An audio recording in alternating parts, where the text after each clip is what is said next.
They say money shows people's true colors. In my family's case, it revealed secrets that had been buried for decades. Story.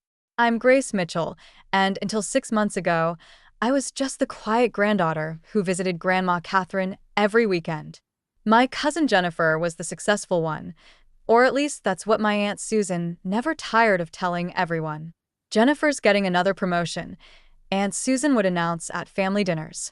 She'll be running that investment firm in no time. Meanwhile, I was the family disappointment. After college, instead of taking a high-powered corporate job like Jennifer, I chose to work with special needs children. The pay wasn't great, but I loved making a difference in my students' lives. Such a waste of potential, Aunt Susan would sigh. You could be making six figures like Jennifer. What no one knew was that every Saturday, while Jennifer was networking at country clubs, I was sitting with Grandma Catherine, looking through old photo albums and listening to her stories. She had fascinating tales about her life as one of the first female stockbrokers in the 1960s. The men thought they could push me around, she'd chuckle, until I started outperforming them all. Grandma had turned a small inheritance into a fortune through smart investments. Though she lived modestly in the same house she bought 50 years ago, only her executive, Mr. Harrison, knew the true extent of her wealth. I loved those Saturday visits. Grandma would make tea in her favorite china cups, and we'd talk about everything: my work with the children, her investments, family history. Sometimes, she'd give me advice about money management, teaching me the principles that had made her successful. "Remember, Grace," she'd say, "true wealth isn't just about money. It's about character." Jennifer visited occasionally, always with Aunt Susan in tow. They'd spend the time talking about Jennifer's latest achievements and hinting about Grandma's inheritance. "Mom's getting older," Aunt Susan would say. "We should discuss estate planning." Grandma would just smile and change the subject. What they didn't know was that during our Saturday visits, Grandma was quietly testing all of us. She'd leave her expensive jewelry out when Jennifer visited, watching through her security cameras as her successful granddaughter pocketed pieces she thought wouldn't be missed. She noticed how Aunt Susan always tried to get her to sign documents without reading them carefully. "Just routine updates," she'd say. But Grandma would insist on having Mr. Harrison review everything. And she saw how I never asked for anything, content just to spend time with her, learning from her stories and wisdom. The will. Then came the day we'd all dreaded. Grandma Catherine passed away peacefully in her sleep, leaving behind a legacy none of us fully understood, at least not yet. The family gathered at Mr. Harrison's office for the reading of the will. Aunt Susan arrived in designer clothes, Jennifer in an expensive suit. I wore a simple black dress from my teacher's wardrobe.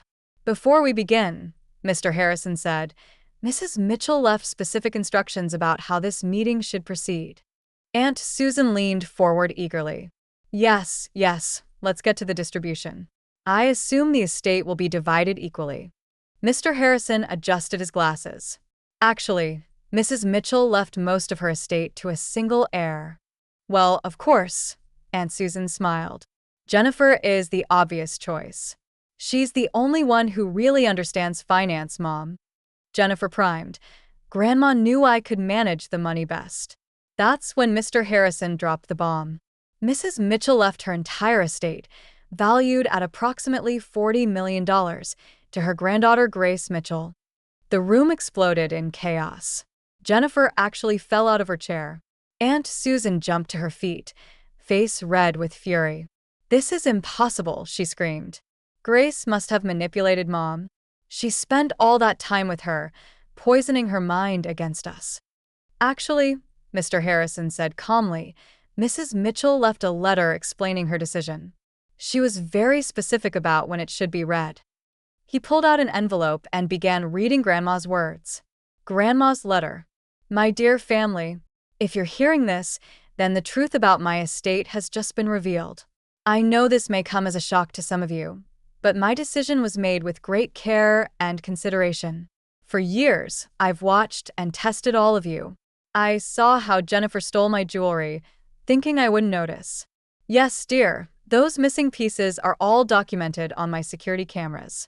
I saw how Susan tried repeatedly to get me to sign away my assets through routine paperwork that would have left me penniless.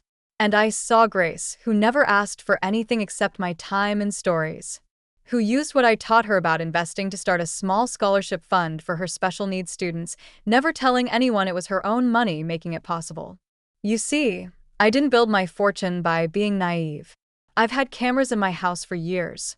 I've kept records of every visit, every conversation, every attempted manipulation.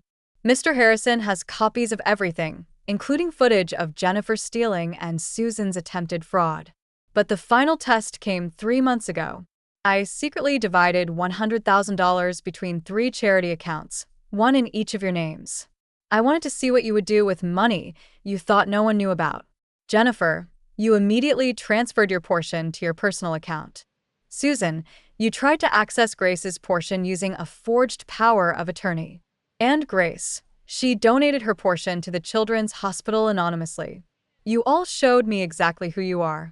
Jennifer and Susan, you proved that no amount of money would ever be enough for you. You'd keep taking, keep wanting more, keep trying to manipulate others for personal gain. But Grace proved that she understands what real wealth means, not just having money, but using it to make the world better. She has the character and wisdom to handle this inheritance responsibly. So yes, I'm leaving everything to Grace. And before anyone considers contesting this decision, Mr. Harrison has extensive documentation of everything I've mentioned. Any legal challenge will result in all of this evidence becoming public record.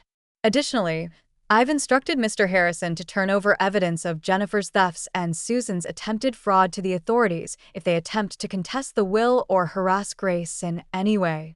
Jennifer, Susan, I love you, but I cannot reward your behavior. Perhaps this will be the wake-up call you need to reevaluate your priorities, Grace. I know you'll use this inheritance wisely. You already understand that true wealth lies in how you help others, not in what you own. With love and clear-eyed wisdom, Grandma Catherine. As Mr. Harrison finished reading, Jennifer fainted dead away. Aunt Susan stood frozen, her face ashen as she realized how completely her manipulations had backfired. I sat quietly, tears rolling down my cheeks, missing Grandma more than ever. She'd seen everything, understood everything, and had orchestrated this moment to teach our family a final lesson about character and consequences. Mr. Harrison handed me another envelope. "Private instructions," he said quietly, "to be read when you're alone." Aunt Susan found her voice. "This isn't over. We'll contest." "I wouldn't advise that," Mr. Harrison interrupted. "The evidence Mrs. Mitchell gathered is quite extensive. Would you like me to play some of the security footage now?" Susan grabbed her still unconscious daughter and fled the office. Later that night, in the privacy of my apartment, I read Grandma's private letter. She'd left detailed instructions about managing the inheritance, along with personal messages about each of her investments. But it was the last paragraph that meant the most. "My dearest Grace, you were never the family disappointment. You were the only one who truly understood what matters. Your work with those children, your quiet generosity, your genuine love for others rather than money. You're the granddaughter I'm most proud of. Use this inheritance to continue making the world better and know that I saw you, understood you, and loved you for exactly who you are." The following weeks were challenging. Aunt Susan and Jennifer tried to spread rumors about me manipulating Grandma, but Mr. Harrison's evidence quickly silenced them. When they realized that challenging the will would expose their own misdeeds, they retreated to lick their wounds. I kept my job teaching special needs children, but now I had the resources to do more.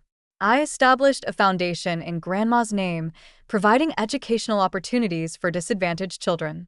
The scholarship fund I'd been running in secret became a major program, helping dozens of students instead of just 2 or 3.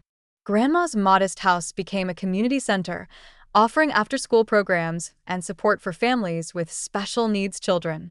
The same rooms where she taught me about investing now hosted classes teaching financial literacy to kids and young adults. A year has passed since that day in Mr. Harrison's office. The foundation is thriving, touching more lives than I ever imagined possible. Aunt Susan and Jennifer moved to Florida. unable to face the family after the truth came out. Last week, I found another letter from Grandma, hidden in one of her old investment books. "If you're reading this," it said, "you've started exploring my library. Good. There's so much more for you to learn. Keep studying. Keep growing. Keep helping others. That's what real wealth is for." I've kept all of Grandma's security footage, not to hold over my aunt and cousin, but to remind myself of the lesson she taught us all. Character reveals itself in actions, not words. True wealth isn't about how much you have, but how you use it to help others. The china cups we used during our Saturday visits sit in my office now. Sometimes, when I'm reviewing foundation grants or planning new programs, I make tea in them and imagine Grandma sitting across from me, smiling her wise smile. "Remember, Grace," I can almost hear her say, "money doesn't make you rich, character does." The family dynamics have shifted permanently. Other relatives who once looked down on my career choice now ask for advice about charitable giving and meaningful work. Some have even volunteered at the community center, discovering the joy of helping others. Grandma's final lesson continues to ripple outward, touching lives far beyond our family. The foundation has helped hundreds of children access better educational opportunities. The community center hosts weekly meetings for parents of special needs children, providing support and resources I wish I'd had when I first started teaching. Jennifer recently sent a letter asking to reconcile, claiming she's changed. Maybe she has. Grandma's revelation about the security camera certainly shocked her into reevaluating her behavior. But trust, like character, has to be earned through actions, not words. Aunt Susan still tells people she was cheated out of her inheritance, but her audience has shrunk considerably. The evidence Grandma gathered made it clear who had really been trying to do the cheating. Mr. Harrison continues to serve as a trusted advisor, helping me navigate the complexities of managing such a large estate while staying true to Grandma's values.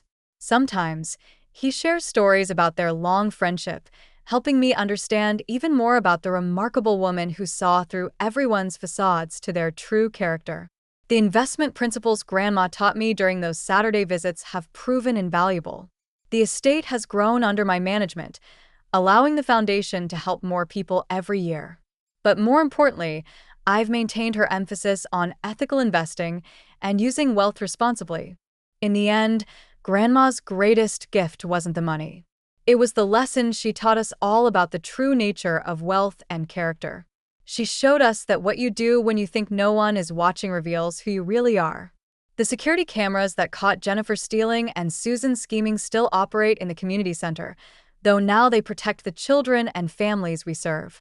Sometimes I look at the monitors and smile, thinking about how Grandma used technology not just for security, but for revealing truth. The letter, framed in my office, serves as a daily reminder that true wealth isn't measured in dollars, but in impact. The money she left me was just a tool. The real inheritance was the wisdom to use it well. And those Saturday visits? They weren't just about keeping an elderly woman company. They were master classes in character, integrity, and the responsibility that comes with privilege, lessons that continue to shape not just my life, but the lives of everyone the foundation touches. Grandma Catherine's legacy lives on, not just in the millions she left behind, but in the wisdom she shared and the values she taught. She proved that sometimes the quietest person in the room is the one who sees everything most clearly. And me? I'm still the same person I was before the inheritance, just with better resources to help others. Because that's what Grandma taught me. True character doesn't change with circumstance.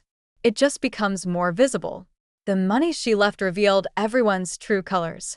But more importantly, it revealed the power of using wealth wisely, of seeing through pretense to character, and of understanding that the richest legacy isn't what you leave behind, but what you teach others about integrity and purpose.